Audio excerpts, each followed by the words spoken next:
Well, good afternoon, Ever Strong family. Happy Tuesday, December the 2nd. It is really wonderful to be rejoining with you after my Sabbath, and more specifically in a new month and in the time of Advent, where we celebrate the birth of Christ.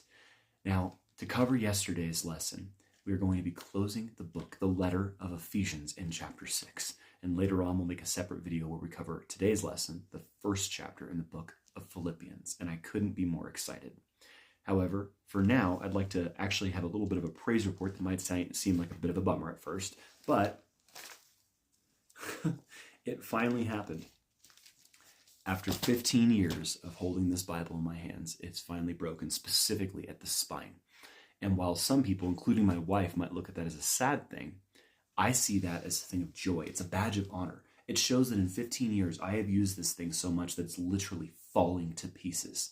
And to quote Mike Mallogy's, a Bible that is falling apart is usually in the hands or belongs to someone who is not. And with my best efforts, I'm trying to make that my reality today.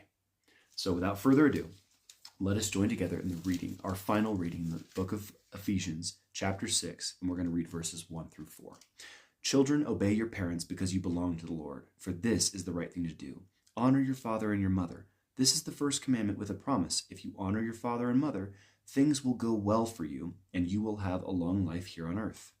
Fathers, do not provoke your children to anger by the way you treat them. Rather, bring them up with discipline and instruction that comes from the Lord. Now, you might be asking yourself, as I kind of am myself, why did I go over that and not the armor of God? The armor of God is encouraging as well as it is edifying. It reminds us that we should focus on the Lord and focus on heavenly things and use those things as our actual protection for the evil that dwells in this world, so we would not be broken down by the temptations as well as the very weight and shame the devil tries to bring us down with. The reason why I chose this is very simple, because I felt the Lord speaking directly to me on this subject. I love my children with all my heart, but I know I can be a rather harsh and strict and sometimes a overbearing father. I don't mean to. I do it because I love them, but unfortunately, I am still working on the aspect of self-control, one of the fruits of the Spirit. Controlling my temper is one of the most difficult things for myself, and I can't speak for others out there, but I do know for most men that I've known in my life, that is kind of a reality for us. And why would we choose this for today's lesson?